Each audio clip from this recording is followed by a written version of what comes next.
Hey, welcome everybody to 2019.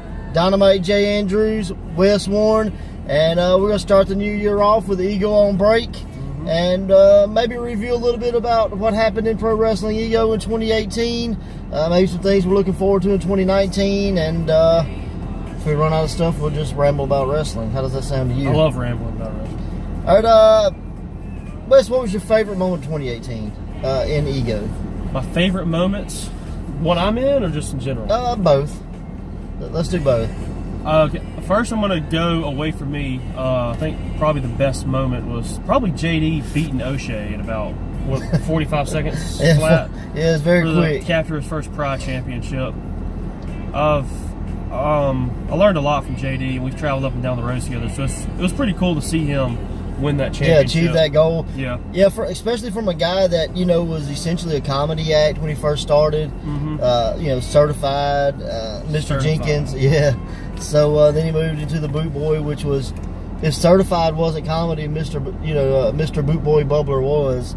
And then to kick off, this whole full-time beast thing and really dominate Ego, it just shows that all those times he was being funny, he really could have just murdered you if he wanted to. Yeah, he's got a mean streak for sure. He's got a jokey side, but he's also got a very serious side. Right, he's that guy that you want to be around, but you don't want to make mad. So, exactly. And yeah, you're right. O'Shea Edwards found that out the hard way. So, two good spears and a Jinkinator. Yeah, I mean, it didn't take a lot. And that's not downplaying O'Shea Edwards, because we saw him in some tough battles, but it just shows the power of JD Jenkins when he's motivated. So he's almost like our version of Big Show. He can be funny and goofy, and but still, if he punches you in the mouth, it's gonna hurt. So. All right, what about for you? What was your personally for me? It was getting to the 6-man tag at the Great Southern 8. Yeah, when I got the team with Ray Fury and Joey Abel. Yeah, to take on the Constellation. Yeah, your former friends. And got the pin on Big Ursa. Yeah, and you handed Ursa Major's first loss. I did. He had not been beat since being brainwashed by Jim Sterling, and or Stardust, not Jim Sterling. Definitely two different people. Of course. So yeah, that was big. I know for me, I think the JD Jenkins title win is right there with me. I think maybe the biggest accomplishment, man, for me as a speaking from a company standpoint, was just the amount of talent that we were able to bring in. It's just we've had Vordell Walker, we had Zombie Dragon, we had O'Shea Edwards, we had Wes Warren, JD Jenkins, we had Jim Sterling's alter ego. The Great Southern 8 this year was phenomenal. It's really that project for me that I really try to go above and beyond on. We at Path to Pride, we had Jeff Cobb, and he went on to sign with the Ring of Honor. O'Shea Edwards and Josie Quinn are both signed to developmental contracts with Ring of Honor. So just having those guys be a part of Ego was huge. Zombie Dragon now, full time in China. Yep.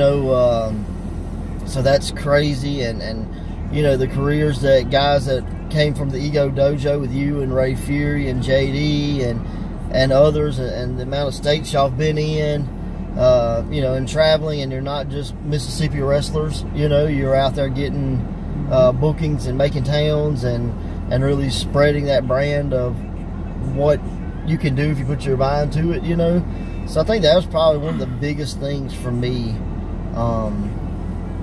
in 2018 was just to see how far we grew as a company. Going back on Zombie Dragon, I wish he was staying in town for a little while longer. Yeah, he is actually. I kind of wanted to face him one-on-one. Yeah. Like I had a few scraps with him in tag matches, but I've never faced him one-on-one. Right, and that could be a cool match. That just goes to show you Zombie Dragon is one of those guys that he took a chance. Yeah. And went against the grain. He was no longer just a guy in tights that wrestled. And he established himself as a dominant force. And it's one of the things we strive for here is try to push the envelope a little bit. Right. We're not as far-fetched as, say, like a Chikara or, interspecies wrestling or... Kaiju Big Battle. Yeah, or Kaiju. We don't push it that far, although some of the characters probably could fit in with those promotions. But I definitely like to try to get guys to not be guys in tights that wrestle. You know, like to try to come up with something with an identity, a character, something people can relate to. Whether that's, you know, in Zombie Dragon's case, fear. You know, they relate because like, I'm scared of that. It's kind of funny you mentioned that because remember yesterday we were at training, Fury had mentioned that if you look at WWE and all the legends that they bring back, they're all guys that can talk. Yeah. All guys that have character, like Steve Austin, The Rock. Right. Even before Piper passed away, they were bringing him back. I mean, look at Hogan. He came back and saw Jetta. Yeah. And he didn't do anything. All he did was talk and do his shtick. But that's what he can do. But those were guys that Jericho's also attacked. He can still wrestle you know what I mean? too. They drew you in with their personality. Right. You know, they were not. You know, I love the Repo Man. I love the Berserker. You know, but those guys were just guys that, they were just there. They filled the card out. They never tried to go beyond that. Let me live up to my fullest potential. I don't think. You know, the closest I think we got with like the Repo Man was the Demolition. Smash Demolition. I think that was his personality cranked up. And I don't know that. I'm just assuming because that was the most successful. But definitely just because you put on a mask or you put on a funny costume doesn't mean anything. You have to be able to draw those people in, connect to those people through some type of emotion. So, what was your favorite match you've seen in pro wrestling, Ego?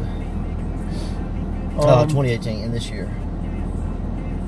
Favorite match? Probably. He's not prepared, so it's not like he's totally getting me on the fly here. This is on the fly. While you're thinking about it, also think of like, maybe just some people that stood out to you, and maybe some moments that stood out to you. I definitely think, and I'm pretty sure this happened in 2018, but pretty much the things that led up to getting like Zombie Dragon banned from the Hideaway, which was our venue at the time, and that set the motion for him going to China. At my expense too. Yeah, absolutely. Yeah, that was at your expense. Yeah, poor Wes. I'm the reason that Zombie Dragon is no longer allowed. Well, it's a good thing he didn't murder you because he tried. He definitely tried. I'm still here though. Yeah, obviously. Recently, I really enjoyed the Richland Rumble that we just had, a few months back. A lot of matches on that show. Yeah, the Nightmare and Woody face off with Dean. Yeah. Dean using Woody as a weapon and Nightmare using his axe, and obviously an axe versus a 2x4 is definitely an interesting battle. So that was the really Wood's cool. been trying to beat the axe for hundreds of years, thousands of years. Yeah, and it just can't happen. Luckily, Woody and Dean chickened out and did not go through. I was standing in the ring when that happened. So that for me, that was really impressive. The JD Jenkins Chance Allren, the Federated Champion Chance Allren, that match was phenomenal. I really, really enjoyed that. There were so many good matches, I think we did the Squared Circle Survival match. That's probably my favorite match. That was as a collective. That was really good. I really enjoyed that. There was story there. There was a comeuppance, so to speak. That's kind of where JD Jenkins started his rise, and his comeuppance is in the by winning the Squared Circle Survival match. So a lot of good stuff happened in 2018. Oh yeah. What do you see happening for you in 2019? For me? Yeah, for Wes Warren. For me, I'm hoping to take that next step. Yeah. Maybe rising to the top threshold of main eventers and Ego. Yeah. And possibly capturing my first belt. Main goal. I mean, you were tag champion, right? So I mean, you've had gold. You're looking for singles, though, right? Exactly. Yeah, I think 2019 could definitely be the year of Wes Warren. Again, it's the work you put into it. It's the the chances you take, the opportunities you take.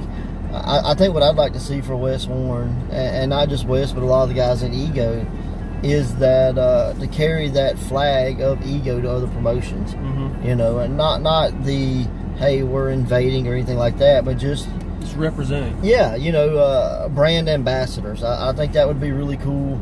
I'd love. We've talked about this in the past. Is getting like a ego exclusive T-shirt or something. I think 2019. That's something I'm gonna try to really get that together and get a design and show hey we are ego.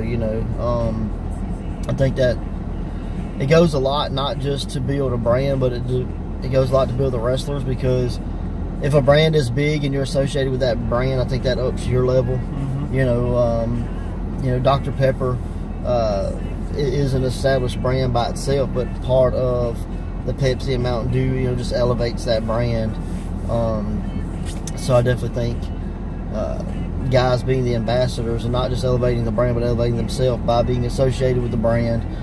I think that's something that could help everybody grow, and would really love to see that in 2019. So I'm trying to think of just things that happened in 2018. You have anything that just stood out to you in 2018? Stood out to me? Yeah, like in ego. I mean, I think probably the most obvious thing would be Alex Graves turning his back on you. I mean, that stood out for sure. Oh yeah, for sure. O'Hagan turning his back on you in the same match. Too. I got stabbed in the back twice. Yeah, so it was definitely not a feel-good moment for Wes Warren. And I was kind of thinking, like, I'm kind of glad that happened in hindsight. Yeah. Because I haven't had a chance to tell Alex this to his face yet, but I really didn't need him in the long run. I kind of felt like he was just holding me back. It could have been. Could have been. So, and hindsight being 2020. Right. I mean, I kind of like where things are going by myself. Yeah. And well, whatever he's doing with Stardust. It's one of those things. As a tag, it's dependent on two people, and now, win or lose, it's all your fault. Exactly. If you're successful, it's because of what you've done. If you fail, it's because of what you're doing. It's not the team. It's not. You can't point blame. So, in a way, it made you grow up. It did. So I can understand that, and I you got to stand on your own 2 feet. Yeah, and I think for Alex, I think he probably feels like he made the best decision for his career. He's definitely got a new attitude change since joining, the Constellation, and we'll see if that paid off for him or if that was a big mistake. So let's say it was a big mistake, and Alex came and he's like, "Hey Wes, man, I'm sorry. Would you be there with open arms?" And no, I would not. No, I'm not one of those type of people. Burn me once, I'm done. Huh? Yep. You don't trust and trust again. I got you. I'm not one of those forgive and forget kind of people. Yeah. I definitely think that's sometimes that's a good attitude to have. Because they screwed you once, what makes you think they're not going to screw you again? Right. But now, now, they may claim that they're I've changed a new leaf. Everybody makes mistakes. Maybe he just made a mistake. I know. But it was a premeditated mistake. It wasn't like an accident. I mean, he did have to set it up because he did have a giant star, Yep. So yeah, how are you going to that was definitely, he definitely thought about doing that before it actually happened. Right. So it's definitely premeditated, and we all know premeditated murder is worse than murder. So you get more life, get more years in the hole. So. All right. Let me ask you a question. Where do you see ego in 2019? Man, I really like to see it. What are your goals actually for ego in 2019? I want to get more into schools and things like that. I want to really establish the brand. I think at times we've gotten away from our true identity, which is, the goal with ego. There was two goals when we started ego. One was to showcase Southern talent. Two was to be the promotion in Mississippi. And I think at times we get away from being the promotion in Mississippi, and we try to broaden our horizon too large. What do you mean by going out of state, perhaps, or like you mean broaden horizon? Like just on our canvas, one of our hashtags is Pride of the South. Right. That's a large area. You know what I mean? We can be the top promotion in Mississippi, but we may not be the top promotion in the South. I think by focusing more on where we're at, and our location being Mississippi. We are a Mississippi company. I think that's more our identity than trying to be, one of the big companies in the South. I think if we're the big company in Mississippi, that automatically makes us a big company in the South. Right. So I think by bringing that identity back to we are Mississippi wrestling, and not we are Southern wrestling, I think that'll help build our brand, which will then, in turn, in favor or whatever, showcase that we are one of the top promotions in the South. So that's one thing. Like I say, getting to the schools, I'm really, really trying to build our YouTube following. I want to do more of this. I want to encourage our talent to do more of this, whether it's sit in on Ego on Break, or start their own web series. Do more videos. Just add content to the Ego page on YouTube. I think by building that brand and building that platform, it'll bring more eyes on us. I really, really, really, really am trying to get something launched to where we have at least a monthly show that goes out on YouTube. Really step up the podcast game. Encourage our guys to really get out there and find these podcasts that will bring you on and we'll talk about you, and just build that. And it's just keep building on what we've got. We've had a really good couple of years. I'm going to start traveling more. I'm going to start getting out there. We've been real established in the metro area at the Hideaway, and that's been really good to us, really good for us. But in a way, it's hurt us because, from a promotion standpoint, we don't have to get out and hustle. You know what I mean? Like, we can just go, hey, it's already there. We know we're going to have a crowd. We know we're going to have a venue. By traveling, by getting out, it's really going to make us get that hustle game back. And I think we've lost that, especially me. I think I've lost that in a lot of ways. I will say that, we were supposed to have a show in January. That didn't work out. Try to reschedule and find some different areas. It just didn't work out. But we're planning on kicking off February and March with some dates. We've already got March 2nd set in stone. We're going to be at the Richland High School again. So that's really cool. We're really looking forward to that. And March 30th, we're going to be in Pearl, the old high school gym. May 18th, we're back in Pearl. So, we're already locking in those dates and trying to do some things. May 18th will be our Path to Pride event. So that's always a big event of the year. And just really try not to lose momentum. I think that's the biggest thing. Keep it going. Yeah, just try to keep going.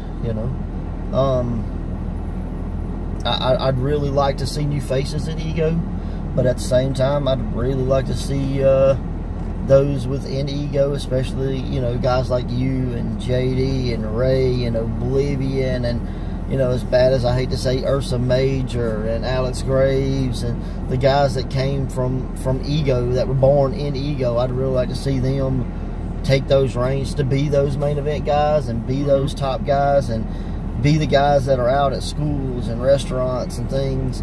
I know you and Ray Fury, y'all did a thing at a restaurant just here a few weeks back. It was really successful, so I'd like to see more of that, just more of being in the community, building a brand, and letting people know, hey, there is wrestling here. You don't let them know, they won't know. That's it. I've always said it doesn't matter if you have Rock versus Stone Cold at your event. If nobody knows, nobody's coming. So, exactly. The name doesn't necessarily draw if nobody knows that name's there. So, that's where I'd like to be for 2019. Like if we had, say, hypothetically, we had The Undertaker on one of our shows. Yeah. But we didn't promote him. Right. But he came out and got a huge pop. Mm-hmm. He obviously would. But, we'd probably draw, same house. Right, yeah. A similar one. But if we promoted, hey, The Undertaker's going to be here, we're going to have people out in the streets fighting to get in. Yeah, absolutely. So, and I really want to try some different stuff. I've got some things, in the works of trying to look at wrestling different. I talked about this a little bit in the past. I'd really, and it's something I study every day, and I'm one of those guys. I'm not going to a class or a school or something like that, but I'm really trying to understand how sitcoms, or how they work, how they're a large story, but multiple stories in between that, where each episode's a story, and it builds a certain character. You know, I use this a lot as, you know, the Cosby Show. You know, some episodes was to build Cliff, and some episodes was to build Theo, and some episodes were to build Tootie or Rudy or whatever her name was. And I really want to take that and try to incorporate that into wrestling, where we have an episode that's built around trying to tell the story of a Wes Warren or a Ray Fury or a Ryan Taylor or whoever, and or JD Jenkins, and tell their story so that the people get to know who you are, who Wes Warren is. I mean, is he just a guy we come to watch wrestle, or can we understand who he is and what motivates him and why he does things? So I'd really like to do that, and just try to build upon that. Any guys on your mind you want to bring in for a seminar? Thousands. I could recommend one. All right. Chris Silvio. Okay. I just did his. I signed up for his webinar he did, and I haven't got a chance to watch it yet. But I've done 3 in-person seminars with him already, and like the webinar, like it's probably pretty similar, but like it's a lot more in depth. I haven't got a chance to watch it entirely because yesterday we had training and all that. But he's going to leave it up for next week, so it's 3 hours long, so I got a lot of material to catch up on. Right. But Bob Evans is a guy I'd love to bring in. Mike Quackenbush is a guy I'd love to bring in. Tom Pritchard, I'd love to get Tom Pritchard down. Just so many good guys. I'd like to get John Davis back for seminar. There's so many good teachers out there. Vordell Walker, Steve Anthony, both those guys are really phenomenal. John Saxon's another guy I'd love to have in to do seminars. So there's a lot of guys out there. It's just finding that right time, right place to do that. I really want to have, the house show podcast guys are out there, and they're our, quote unquote official podcast. And those guys are both in the theater and things like that, and they've been in a lot of plays and productions. So I want to use them more to learn that aspect of wrestling, of how to portray a character, how to get that story out there you're trying to get out there. So those are guys I'd like to to kind of shoot into the fold, so to speak, of teaching, and really just maybe even bring in some guys that are not wrestling related. Maybe they're, we bring in a grappling coach, or we bring in, a boxing coach or something like that, and really have them to work on, wrestling's a foot game. It's like an acting coach, bro. Yeah, well, that's the one I'm talking about with the house show guys. But yeah, just really look at different, modes of thinking outside the box. I was watching like a talent competition. I'm really big and just kind of like watching those as I drive or as I'm at work or whatever. And something caught my eye. It was a guy and a girl doing like a ice skating kind of routine, and some of the ways they got people up and did things. I'm like, oh, that'd be awesome for wrestling. Like I could see that. I could see things that could be stole, or borrowed, or however you want to look at it, that could be incorporated in a professional wrestling match. So think differently. That's really what I want to do, is think differently. So all right, let's wrap this up. I'd love to do just kind of a fantasy booking type thing, just to kind of wrap it up. Give me 3 guys Wes Warren would like to see standing across the ring from him.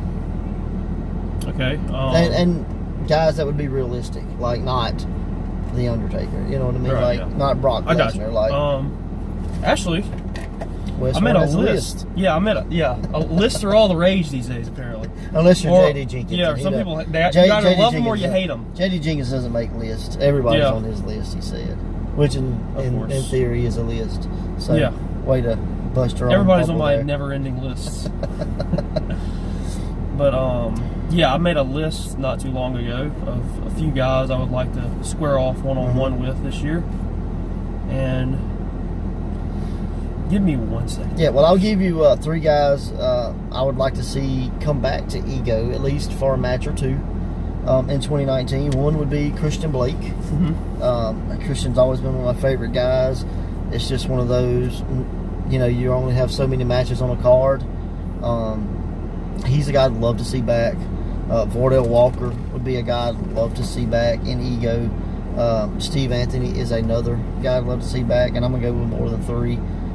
Fred Yehi is a guy Fred's blown up. Really good. He's blown up in the last couple of years, so it's hard to get. And we've had a couple opportunities where we thought we had him locked in, and just things, changed at the last minute. But he's another guy I'd like to bring back in. Logan Creed, the tall Logan Creed, would love to get him back in. No diss to the guy that's normally sitting to my side, Mississippi Madman Logan Creed, but Odison. There's so many Otison's great. Been in Japan for seems like a whole summer. Yeah, there's so many great guys that have came through the doors of Ego. I'd like to see some of those old faces come back. Yeah, and the list is really just as long as I can think of. Jeremiah Plunkett, Marco Stunt, Braxton Hunter, Nick Marcos. Those are guys I'd love to see come back through the door. So yeah, hopefully we can rotate some of those guys in this year. Yeah. Well, I finally found my list. All right. So you said 3 guys I'd like to face. You do 3, 10, 20, whatever. I got a list. I'm not gonna waste too much time. I'll just give you 3. Just keep it simple. Josie Quinn. Okay.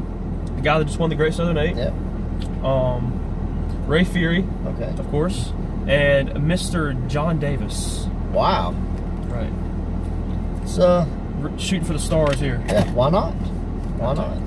So yeah. Hey, that's it's been 2018 in Ego. A little bit of 2019. What we're looking forward to. So later, guys. That's it. See ya. Wes Warren, Jay Andrews. This has been Ego on Break. See you guys.